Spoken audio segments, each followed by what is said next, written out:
یہ وقف حسن کی ڈیفینیشن ہے. اور وقف کرنے سے نہ معنی بگڑتے ہوں اور نہ ابہام یعنی معنی میں کوئی شک پیدا ہوتا ہو. اس کی مثال جو ہے بالکل آسان ہے, ہم اسی کو کمپلیٹ کرتے ہیں. الحمد للہ رب العالمین. ٹھیک ہے جی, یہ ہمارے پاس سورہ فاتحہ کی پہلی آیت ہے اور ایگزامپل بھی ہے ہماری وقف حسن کی. بات کو سمجھنا. الحمدللہ رب العالمین, تمام تعریفیں اللہ کے لیے جو عالمین کا رب ہے, پالنہار ہے. بات کو سمجھنا. اگر میں یہاں پر الحمدللہ پر وقف کروں تو اس وقف کو کیا کہا جائے گا؟ اس وقف کو وقف حسن کہا جائے گا. اب آپ سوال کریں گے بھائی وقف حسن کیسے اس کو کہا جائے گا؟ پہلے تو آپ نے الحمدللہ پر وقف کرتے ہوئے کسی کو نہیں سنا ہوگا. کوئی قاری الحمدللہ پر وقف نہیں کرتا, اس کے بعد رب العالمین سے شروعات کرتا ہے, کہیں نہیں آپ نے سنا ہوگا. لیکن بات کو سمجھنا, اگر ہم الحمدللہ پر وقف کرتے ہیں تو اس وقف کو وقف حسن کہا جاتا ہے. بھائی کیسے کہا جاتا ہے اب وہ آپ کو سمجھنا ہے. دیکھیے الحمدللہ جو ہے اس کا تعلق رب العالمین سے لفظی اعتبار سے بھی ہے اور معنوی اعتبار سے بھی ہے, دونوں اعتبار سے ہے. الحمدللہ کا تعلق رب العالمین سے لفظی اور معنوی دونوں اعتبار سے ہے. ٹھیک ہے نا. لیکن ہم نے یہاں پر وقف کیا, ہم نے للہ پر سٹاپ کیا. ہم نے دیکھا معنی کے اندر کوئی بگاڑ پیدا نہیں ہوا, معنی کے اندر کوئی شک کوئی ابہام پیدا نہیں ہوا, ہمیں پورا معنی ملا. ٹھیک ہے نا. الحمدللہ تمام تعریفیں للہ اللہ کے لیے, پورا معنی ملا. کیا معنی کے اندر کوئی شک پیدا ہوا؟ ہاں, اگر ہم الحمد پر وقف کریں گے, للہ کو چھوڑ دیں گے, تو ہمارے ذہن کے اندر ایک سوال پیدا ہو سکتا ہے, الحمد تمام تعریفیں کس کی تعریفیں؟ سوال پیدا ہو گیا نا. للہ کو ہم نے چھوڑ دیا, ہم نے الحمد پر وقف کیا تو سوال پیدا ہوگا. لیکن جب ہم کہیں گے الحمدللہ تمام تعریفیں اللہ کے لیے, تو جب ہم نے للہ کہا تمام تعریفیں اللہ کے لیے, تو اب ہمارے پاس ایک پورا جملہ آ گیا, جملہ مفیدہ آ گیا, جملہ تام آ گیا, یعنی پورا معنی ہمیں ملا. لیکن اب یہ نہیں سمجھنا ہے کہ ہمارے پاس پورا جملہ آ گیا تو اس کے ساتھ کوئی تعلق نہیں ہے. اس کے ساتھ تعلق ہے لفظی اعتبار سے بھی معنوی اعتبار سے بھی, کیونکہ ہم تعریف اس اللہ کی کر رہے ہیں جو عالمین کا رب ہے, تو یہاں پر یہ معنوی اور لفظی اعتبار سے ہے. تو اب آپ نے یہاں پر دھیان دینا ہے کہ الحمدللہ رب العالمین میں الحمدللہ پر وقف تو کر سکتے ہیں, مگر رب العالمین سے ابتدا نہیں کر سکتے, بلکہ آپ نے اعادہ کرنا ہوگا. اگر آپ سورت پڑھ رہے ہیں, آپ پڑھیں گے الحمدللہ, پھر وقف کیا آپ نے, وقف حسن ہے, کوئی بات نہیں, وقف حسن ہے. لیکن اگر آپ کریں گے رب العالمین, تو رب العالمین سے جب آپ نے شروع کیا تو یہ آپ نے نہیں کرنا ہے, آپ نے اعادہ کرنا ہے.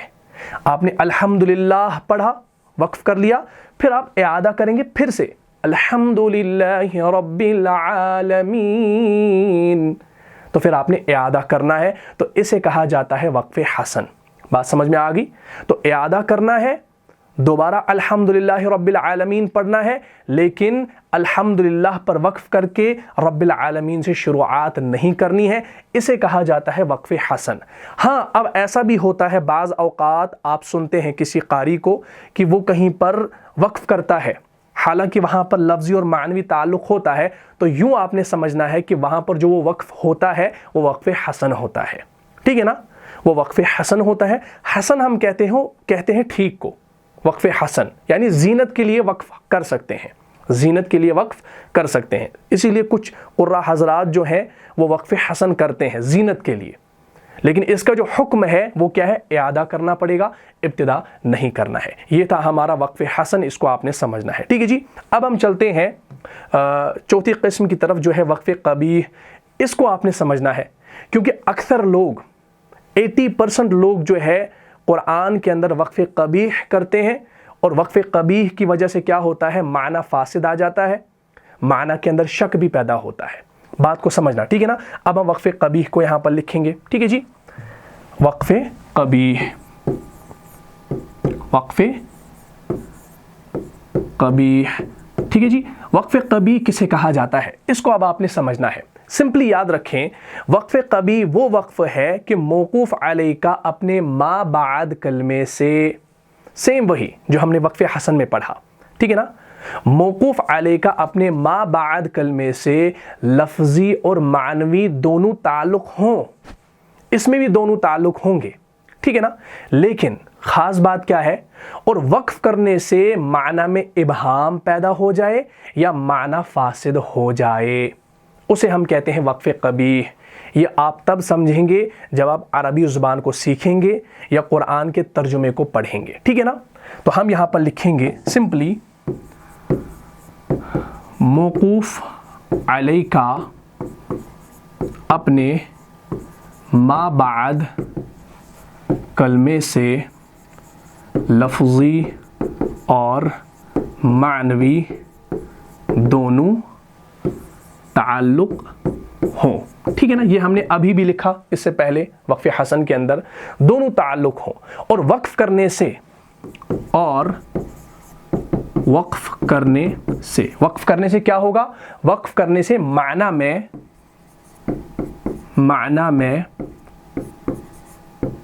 ابہام، ایک تو ابہام یعنی شک پیدا ہو جائے گا، ٹھیک ہے نا، ابہام پیدا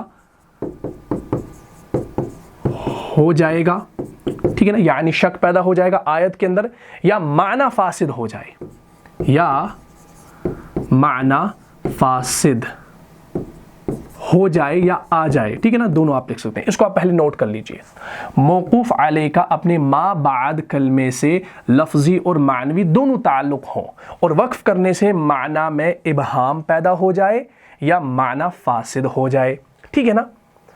اب موقوف علیہ جس پر وقف کیا جائے، اور ما بعد کلمہ موقوف علیہ یعنی جس پر آپ نے وقف کیا اس کے بعد جو آنے والا کلمہ ہوگا اسے ما بعد کلمہ کہا جائے گا، ٹھیک ہے نا۔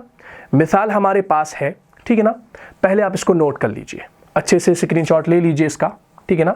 موقوف علیہ کا اپنے ما بعد کلمے سے لفظی اور معنوی دونوں تعلق ہوں، اور وقف کرنے سے معنی میں ابہام پیدا ہو جائے گا یعنی معنی فاسد ہو جائے گا، ٹھیک ہے نا۔ اب مثال ہمارے پاس ہے سورہ نساء کے اندر، سورہ نساء کے اندر ہے آیت نمبر 43، ٹھیک ہے نا، اس کو آپ دھیان میں رکھیے، ہمارے پاس وہ آیت موجود ہے، یہ ہے ہمارے پاس، بات کو سمجھنا، یہ ہمارے پاس سورہ نساء کی آیت ہے، اعوذ باللہ من الشیطان الرجیم، کیا مطلب، یا ایہا الذین آمنوا لا تقربوا الصلاة وانتم سکارا حتی تعلموا ما تقولون ولا جنبا الا عابری سبیل حتی تغتسلوا، ٹھیک ہے نا۔ پھر آپ پوری آیت کو پڑھ لیں قرآن میں، لیکن سمجھنا یہاں پر کیا ہے وہ امپورٹنٹ ہے۔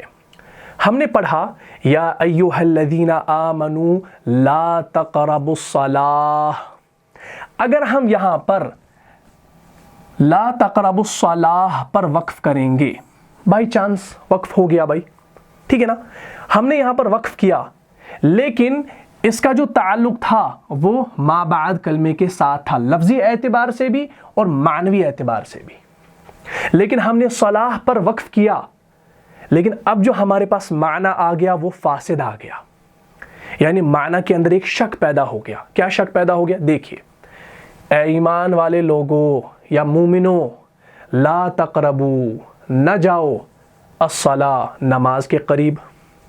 کیا ہم مومنوں کو یہ دعوت دے سکتے ہیں، اے مومنوں نماز کے قریب مت جاؤ؟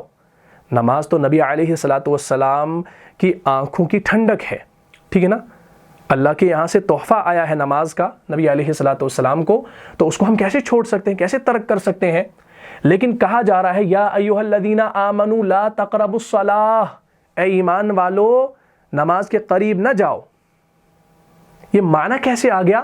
یہ معنی تب آ گیا جب ہم نے الصلاۃ پر وقف کیا، تو یہ جو وقف ہم یہاں پر کریں گے یہ وقف قبیح ہے، یعنی معنی فاسد آ گیا، وقف قبیح ہے، ٹھیک ہے نا، معنی فاسد آ گیا، معنی کے اندر شک پیدا ہو گیا، شک پیدا ہو گیا نا، یا ایھا الذین آمنوا، اے ایمان والو، لا تقربوا الصلاۃ، نماز کے قریب نہ جاؤ۔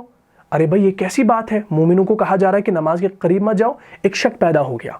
کیونکہ ہم نے پورا نہیں پڑھا، ہم نے الصلاۃ پر وقف کیا، تو یہ جو وقف ہے اسے وقف قبیح کہا جائے گا۔ لیکن آگے جب ہم چلیں گے، اگر ہم یہاں پر وقف نہیں کریں گے، ہم پڑھیں گے لا تقربوا الصلاۃ وانتم سکارا، جب تم کیا ہو؟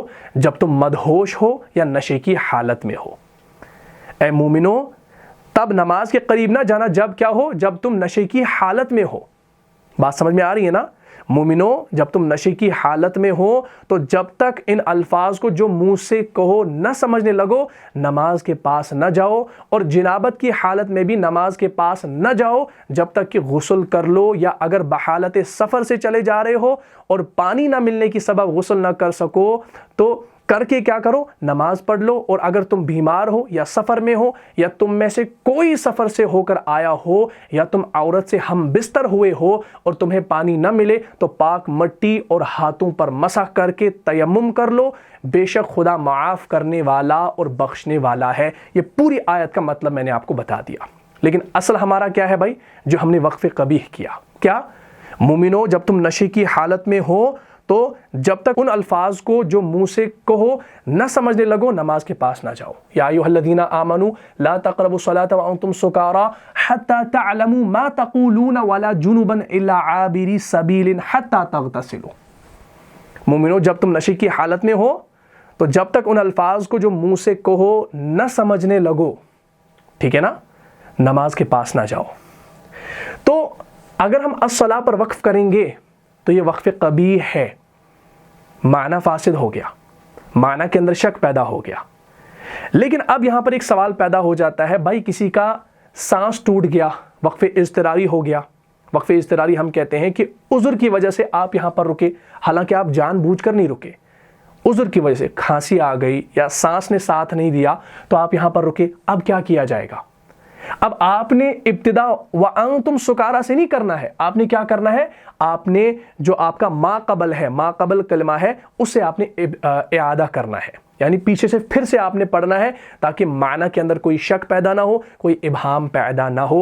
اور یہ جو غلطی ہے وقف قبیح کی، یہ عموماً لوگ کرتے ہیں۔ تو ہم نے پڑھنا ہے یا ایھا الذین آمنوا لا تقربوا الصلاۃ، سانس نے ساتھ دیا، یہیں تک دیا، الصلاۃ پر دیا، رکے۔ لیکن اب وَأَنْتُمْ سُكَارَى سے ابتدا نہیں ہوگی، بلکہ لَا تَقْرَبُوا الصَّلَاةَ وَأَنْتُمْ سُكَارَى، ٹھیک ہے نا؟ پھر میں نے یہاں پر بھی وقف کیا، پھر کیا کریں گے؟ وَأَنْتُمْ سُكَارَى حَتَّى تَعْلَمُوا مَا تَقُولُونَ وَلَا جُنُبًا إِلَّا عَابِرِي سَبِيلٍ حَتَّى تَغْتَسِلُوا۔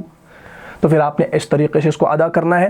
لیکن مقصد یہاں پر یہ بتانے کا ہے کہ وقف قبیح جہاں پر ہو وہاں پر آپ نے بچنا ہے، اعادہ کرنا ہے، ابتدا نہیں کرنی ہے۔ اب وقف قبیح آپ کو کیسے پتا چلے گا؟ جب آپ نے معنی پڑھا ہوگا، آیت کا معنی آپ کے ذہن میں ہوگا، یا آپ عربی زبان جانتے ہوں گے، تو خود بخود آپ کو سمجھ میں آ جائے گا کہ لفظی اور معنوی اعتبار سے تعلق کس چیز کا ہے۔ کیا کہیں جملے کے اندر کوئی شک تو پیدا نہیں ہو رہا، معنی فاسد نہیں آ رہا؟ یہ خود انشاءاللہ آپ کو سمجھ میں آ جائے گا۔ وقف قبیح کے لیے شرط کیا ہے؟ کہ آیت کا ترجمہ آپ کے ذہن میں ہو یا عربی زبان آپ جانتے ہو، تب جا کر آپ وقف قبیح کو سمجھ لیں گے۔ کیونکہ اکثر لوگ جو ہیں وہ عربی نہیں جانتے، وہ قرآن کا معنی نہیں جانتے، وہ قرآن کو پڑھتے ہیں اور کہیں بھی وقف کر لیتے ہیں اور پھر آگے سے شروعات کرتے ہیں، لیکن ان کو پتہ نہیں ہوتا کہ بھائی یہ معنی برابر آ گیا بھی، کیا کہیں شک تو پیدا نہیں ہوا؟ تو اس چیز سے آپ نے بچنا ہے۔ اسی لیے ضروری کیا ہے؟ عربی زبان کا سیکھنا، اور الحمدللہ عربی گرامر کورس بھی ہم کرا رہے ہیں انشاءاللہ۔ یہ ہم نے جو 2 اقسام پڑھی محل وقف کے اعتبار سے، وقف حسن اور وقف قبیح، یہ تجوید کے اندر تھی، لیکن ہم نے اس کو آپ کے سامنے جو ہے عربی گرامر کے بیچ میں ہی لایا، کیونکہ بہت سارے لوگ اصرار کر رہے تھے، سوالات کر رہے تھے کہ محل وقف کے اعتبار سے جو اقسام ہیں ان کو پڑھائیں، ٹھیک ہے نا؟ تو الحمدللہ ہم نے ان 4 اقسام کو مکمل کر لیا۔ اب ہم انشاءاللہ کل سے جو ہے اپنی گرامر سیریز کو کنٹینیو کرتے ہیں، پروسیڈ کرتے ہیں۔ تو گزارش کرتا ہوں ان تمام چیزوں کو آپ نے ذہن نشین کر لینا ہے۔ وقف قبیح کا قاعدہ بھی آپ نے ذہن میں رکھنا ہے اور وقف حسن کا بھی قاعدہ ذہن میں رکھنا ہے، ٹھیک ہے نا؟ غلطی نہیں کرنی ہے، کیونکہ اکثر لوگ جو ہیں وہ وقف کے اندر غلطیاں کرتے ہیں، تو اس سے آپ نے بچنا ہے۔ انشاءاللہ قرآن کو اچھی آواز سے پڑھو، اچھے مخرج سے پڑھو، صفات کے ساتھ ادا کرو، تو انشاءاللہ آپ قرآن کو صحیح پڑھیں گے، اللہ کی رحمت بھی آپ پر انشاءاللہ ضرور نازل ہوگی۔ اور آپ جب تک سیکھیں گے نہیں، محنت نہیں کریں گے، مشق نہیں کریں گے، تب تک یہ چیز ذہن میں آنے والی نہیں ہے۔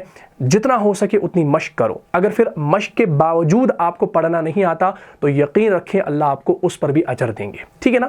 لیکن آپ نے محنت کرنی ہے، مشق کرنی ہے، چھوڑنا نہیں ہے۔ تو مجھے امید ہے آپ کو یہ پوری کلاس جو ہے سمجھ میں آ گئی ہوگی۔ اگر آپ کو اس کلاس سے فائدہ ہوا ہے تو اپنے دینی بھائیوں اور بہنوں میں اس کو لازماً شیئر کر دیجئے۔ ملتا ہوں انشاءاللہ نیکسٹ ایپیسوڈ میں، تب تک کے لیے آپ خوش رہیں، سلامت رہیں، امن و حفاظت میں رہیں۔ السلام علیکم ورحمۃ اللہ وبرکاتہ۔ جان جان سے بھی پیارا ہے، جان جان سے بھی پیارا ہے، رہنما مصطفیٰ ہمارا ہے۔